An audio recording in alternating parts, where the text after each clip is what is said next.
Hello, everybody. It is Wednesday, October 14th, 2015. This is Radio Tokyo, and I am, of course, your host, Jonathan.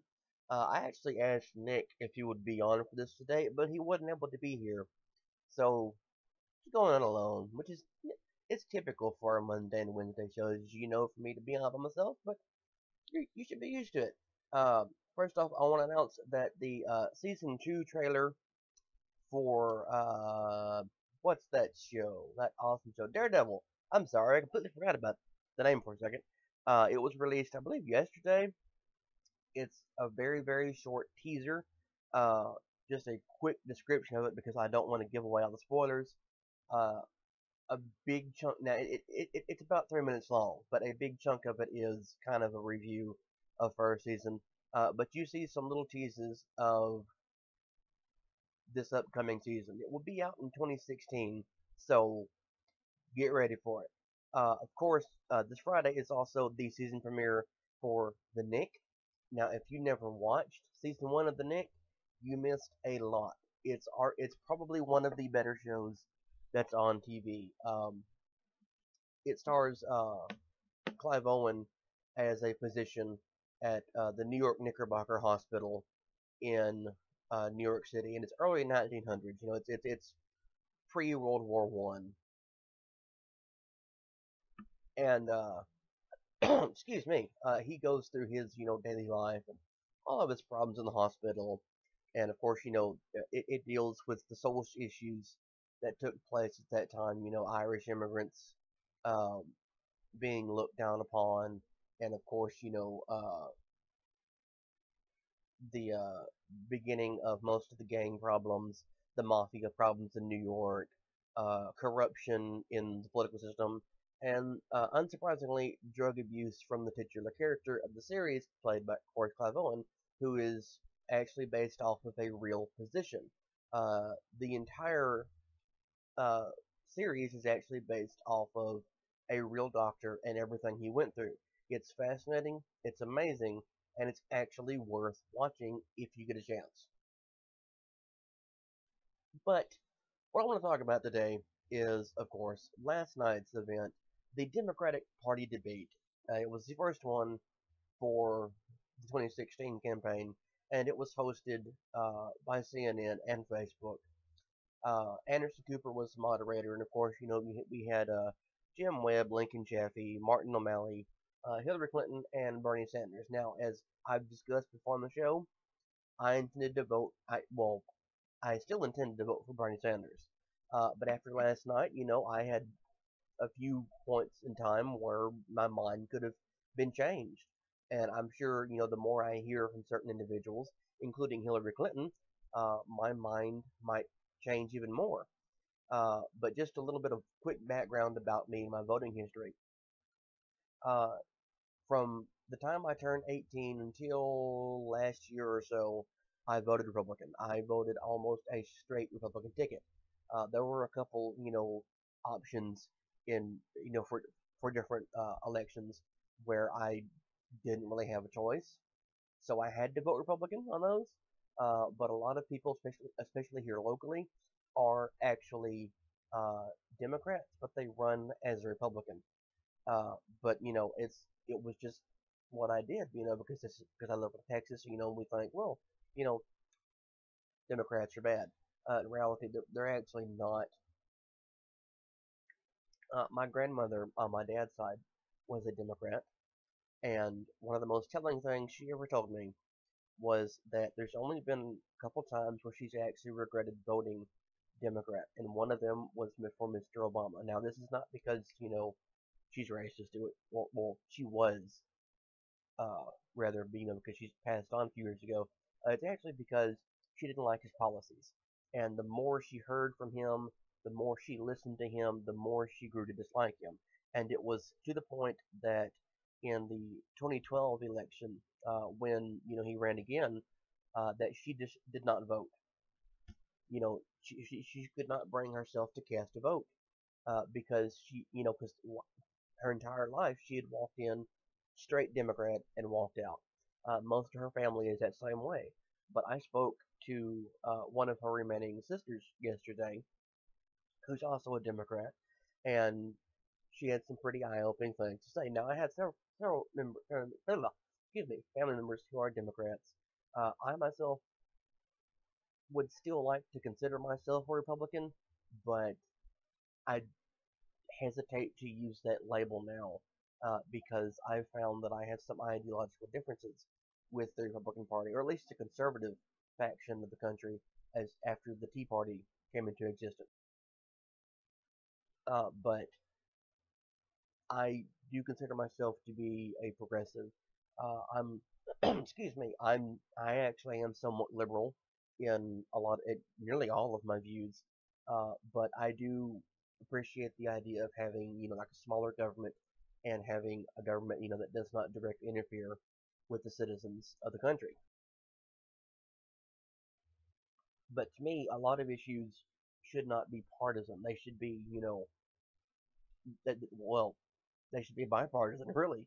And the reason I was going to vote for Bernie Sanders is because I agree with him on perhaps his number one issue, and that's overturning Citizens United. Now, I work with Wolf-PAC in Texas, and of course, if you know anything about the Young Turks, you know what Wolf-PAC is, so I'm not going to get into that. But if you don't, I will, link Wolf-PAC's website down below, and you can look at it. But essentially, it's a nationwide bipartisan group that is focused on getting money out of politics. Now, money in politics is a necessity. You have to have money to run your campaigns and all. But we're interested in getting dark money out of politics. Dark money is money that corporations spend to buy candidates. Simple process. But during Bernie Sanders' opening remarks last night, he had this to say: "The middle class in this country for the last 40 years has been disappearing. Millions of Americans are working longer hours for lower wages, and yet almost all the new income and wealth being created is going to the top 1%. As a result of this disastrous Citizens United Supreme Court decision, our campaign finance system is corrupt and is undermining American democracy. Millionaires and billionaires are pouring unbelievable sums of money into the political process in order to fund super PACs and to elect candidates who represent their interests, not the interest of the working people." What Mr. Sanders is saying when he says this is very, very simple to understand. Uh, the American political system has always had a problem with politicians being easily bought out directly or bribed uh, to make a certain vote. Now, after the Civil War, you know, the first free and fair election idea came up because prior to that, representatives were actually appointed by other representatives, and that was a problem. But now, 150 years later, what we see is we're supposed to see, local and state representatives are chosen by the people. Even federal representatives are supposed to be chosen by the people. But what happened 5 years ago with the Citizens United decision by the Supreme Court is that money was allowed to be free speech, and corporations were essentially considered as people. So what that means is that a corporation can just give untold sums of money that they may want to give to a particular candidate, and that candidate will say, "Hey, thank you for funding my campaign. This is awesome." Now, if you remember the Dark Knight movie, the second Christopher Nolan Batman film, there's a scene in there where Harvey Dent is talking to Bruce Wayne, and Bruce Wayne says, "One fundraiser with my pals, and you'll never have to raise another cent for the rest of your life." That is essentially what is going on. Now, I'm not saying Bruce Wayne is a very bad person, but the reason he funded Harvey Dent, of course, was because he believed Harvey Dent was what Gotham needed. Now, in reality, he actually thought it was him, as Batman. But Harvey Dent was the face that could be put on solving the problems in Gotham, all of the corruption. But that is essentially what what the decision was. Hey, if you work with me, you'll never need money again. I'll pay for everything that you ever need. And my congressional representative is, of course, Louis Gohmert. I've discussed this before. About half of Mr. Gohmert's uh, funds that he's raised just this year, between the period of April 1st and May 31st this year, about 50% of that actually came from outside his own district and outside of the state of Texas. Uh, some $6 million or so dollars, I think, over the course of his time has been raised, with $10,000 of it or so that I can recall, just within the span I just mentioned, having come from the Koch brothers. Now, the Koch brothers are uh, in the oil industry, and they do not want to lose, their money, even though they're each worth about $41 billion. But they have donated a lot of money to nearly every Republican candidate, and there have been several who they have actually been able to force out of office because of their smear campaigns, because they were not working with them. Campaign finance and our it, it, it's corrupt. It really is. There's a lot of problems in the country, and I think this statement from Mr. Sanders is speaking directly to everyone who feels like I do that this needs to be solved. And in the reason I mentioned Wolf-PAC earlier is because there is a state-by-state initiative to get money out of politics in this manner. We do need to take our democracy back. We really, genuinely do. Uh, Now, the other thing that Mr. Sanders said that was it actually got him a standing ovation, but the reality is this was actually something that was in favor of Hillary Clinton. So he says this: "Let me say something that may not be great politics, but I think the secretary is right, and that is the American people are sick and tired of hearing about your damn emails. The middle class, Anderson, speaking to Anderson Cooper, and let me say something about the media as well. I go around the country and talk to a whole lot of people. The middle class in the country is collapsing. We have 27 million people living in poverty. We have massive wealth and income inequality. Our trade policies have cost us millions of decent jobs. The American people want to know whether we're going to have a democracy or an oligarchy as a result of Citizens United. Enough, enough of the emails. Let's talk about the real issues facing America." Now, I realize, some of that is not word for word what I said. That may have been a transcription error. I apologize for that. But the point here is, actually, at this point in time when he said this, this was something that was, of course, being discussed about Hillary Clinton and her email scandal, which really I'm tired of, and I think a lot of people are tired of. Now, it's not as if it's not an issue, because the American people don't like feeling as if they're being lied to or betrayed by politicians. And it's not as if, uh, the four Americans who died in Benghazi, don't matter at all. They do. They really do matter. But compared to a lot of the other issues that are going on, that's kind of a minuscule drop in the entire ocean of problems. And the fact that there is a continual uh, harassment of Hillary Clinton about the emails and about Benghazi, it's enough. Like I said, and Mr. Sanders says, there are other issues that do actually need to be discussed rather than emails and Benghazi all day, every day.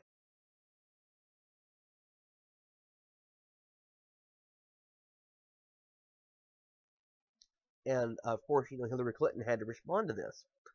And this is what she had to say right here. "Well, I've taken responsibility for it. I did say it was a mistake.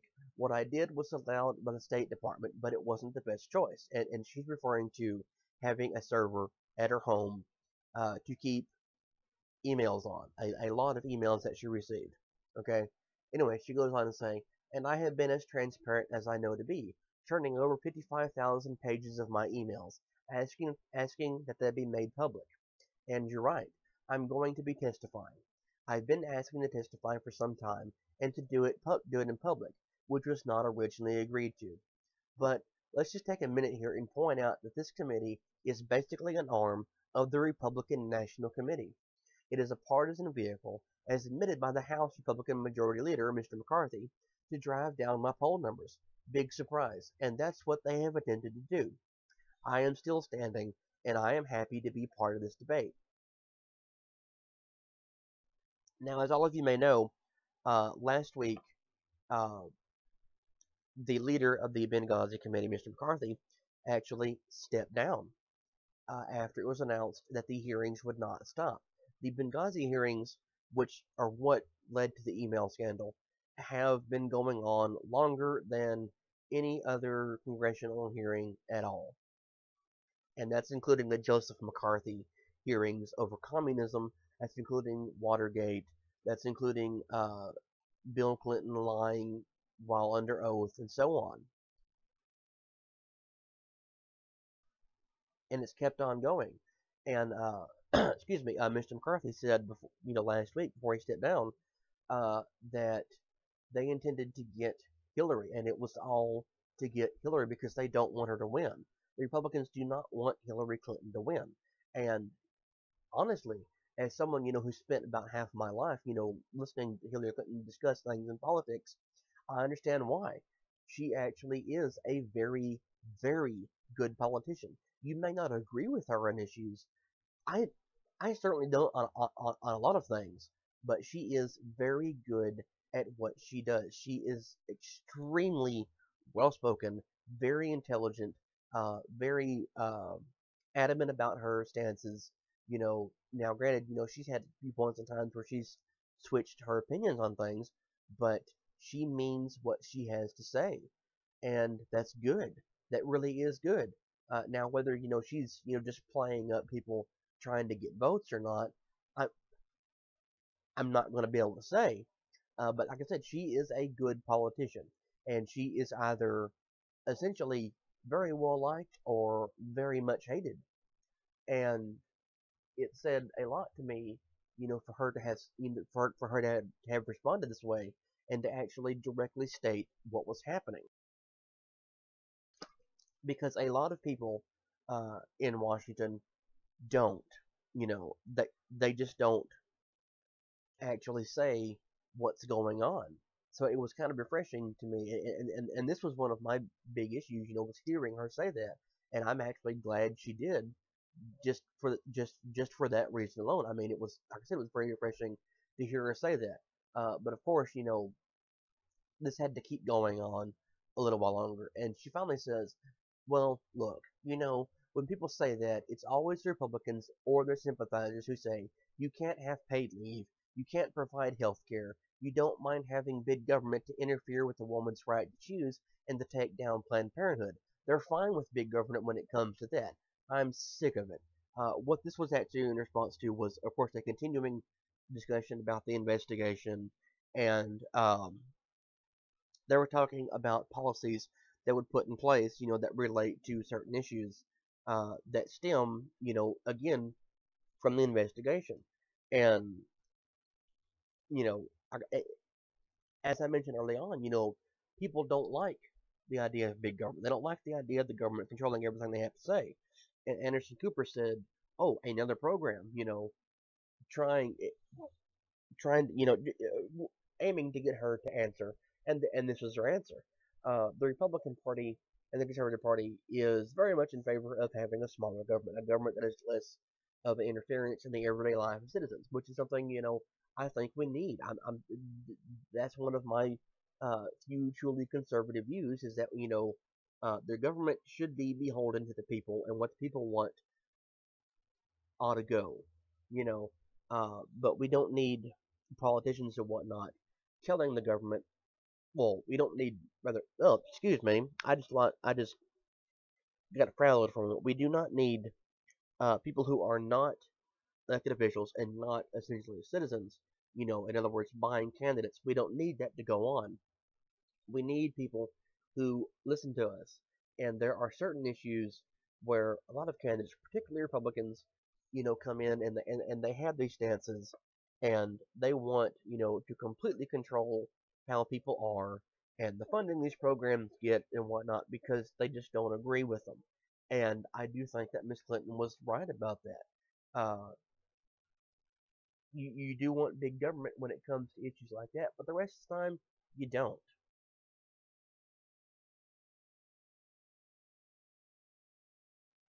But to switch away from her for a second, and this is going to be the last thing I'm going to talk about, uh, because, well, it pisses me off. Uh, of course, racism brought up and solving the problems that went on, or they're going on in the country, such as Black Lives Matter, and individuals like Sandra Bland, Michael Brown, and whatnot, people who have been, you know, subject to systematic racism in the country, oftentimes died from it. And uh, excuse me, sorry about that. It cleared my throat. But Governor Mike Huckabee, former Governor Mike Huckabee of Arkansas, was, of course, uh, live tweeting the event. It was kind of hilarious. Most of his responses actually had gay porn clips posted, to them as responses. Uh, but this little gem right here, it pisses me off. Okay, it really does. He was discussing racism in America, and he says that we have and of course I don't have an image of it, but he said something to the effect of, "We have racism in America because we have a sin problem in America." Okay, racism is bad, of course. As everyone knows, it's bad. It really is. Um, but this was his response. Talking about racism. I trust Bernie Sanders with my tax dollars like I trust a North Korean chef with my Labrador. That is easily and genuinely one of the most racist things I have ever heard a politician ever say. And I have read some speeches, namely the cornerstone speech by Alexander Stephens, Vice President of the Confederate States of America. That is a racist thing to say. Now, of course, I responded to this via Twitter, and I was told back, I don't want to hear what a white man has to say about racism. Bernie Sanders was arrested in the 1960s for standing up for civil rights, for protesting civil rights. He's had a 50 some odd year career dedicated to it. Uh, it's it's crazy to think that a Republican, who's supposed to be anti-racism, you know, someone who says, "Well, I'm in the shadow of Lincoln." Of course, Lincoln freed the slaves, and this is Lincoln's party. It offends me and it worries me that this guy is popular. Everybody, this guy Mike Huckabee is a popular person. Okay, of course he was a Fox News host. He's an author, and he reaches out to a lot of people. And as most of he has clung to Kim Davis, the Kentucky clerk, who refused to issue marriage certificates to gay and lesbian couples.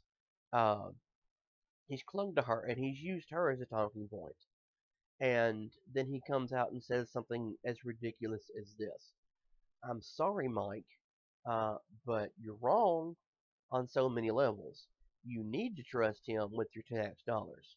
Okay? And now, I'm saying this purely in jest. Please understand I'm not saying this because this is what I feel.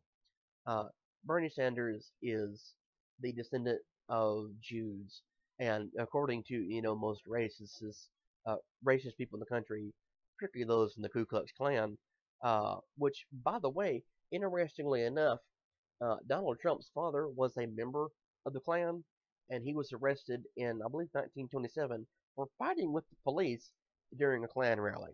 So just let that sink in for a minute here. about what I'm about to say here. According to most Klan members, the Jews run the world, and the Jews are the problems in the world. Does that sound like Hitler to you? Because it really does to me. But anyway, you're supposed to be able to trust a Jew with your money, right? Because that's what they want.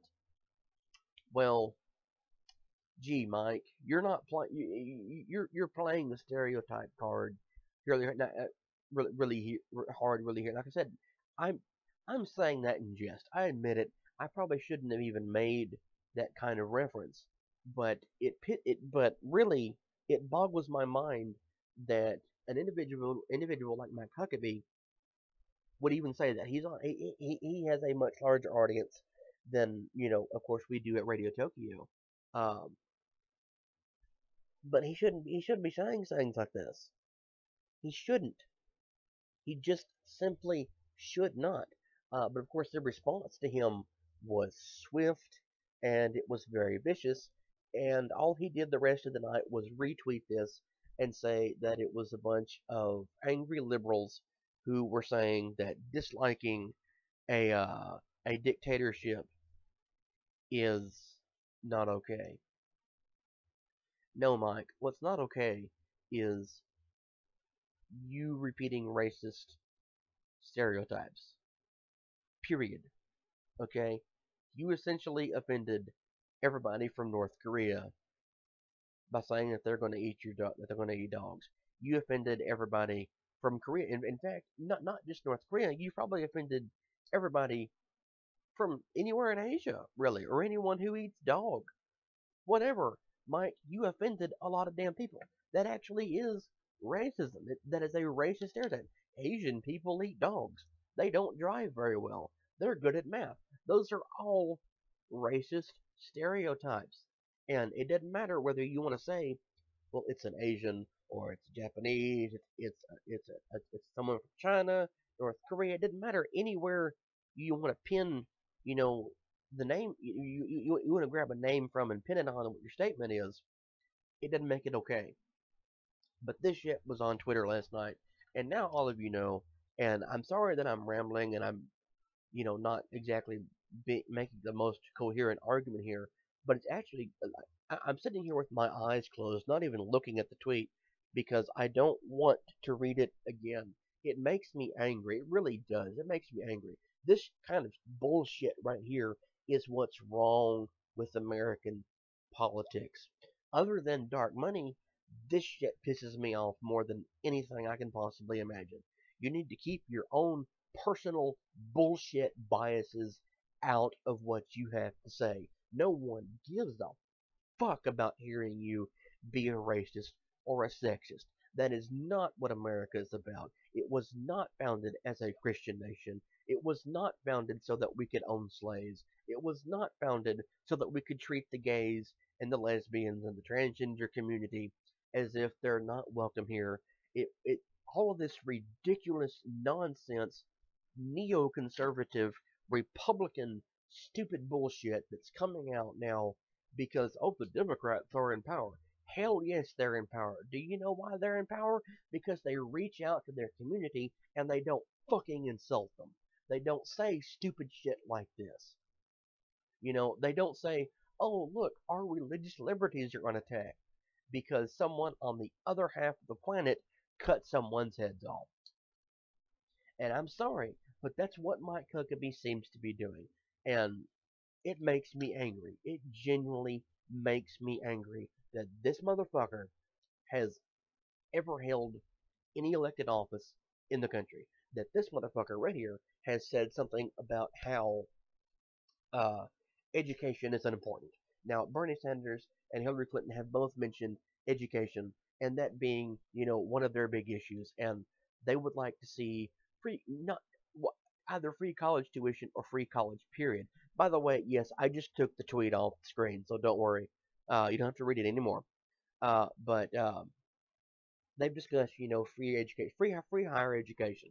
Now, a lot of Ivy League schools in the country already offer their curriculums online for free.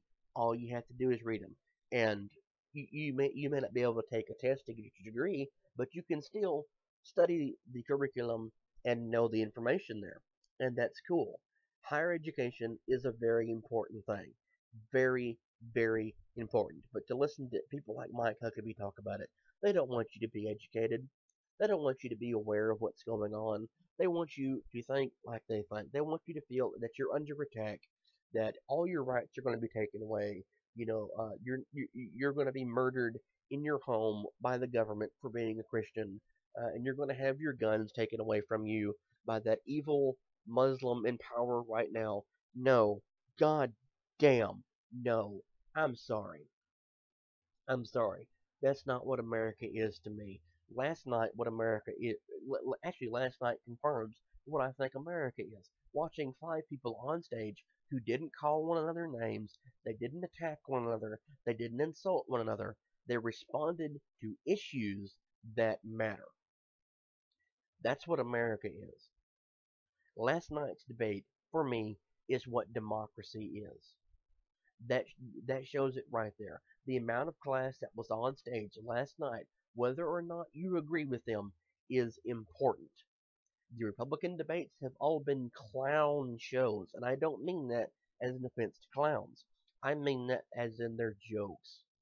I, most of the time, it's the Donald Trump show, standing up, screaming and shouting, and saying insulting things about women and people in the LGBT community and immigrants and other countries and China and how huge his hair is. Whatever ridiculous, nonsensical bullshit he wants to say. That's what the Republican debates have been.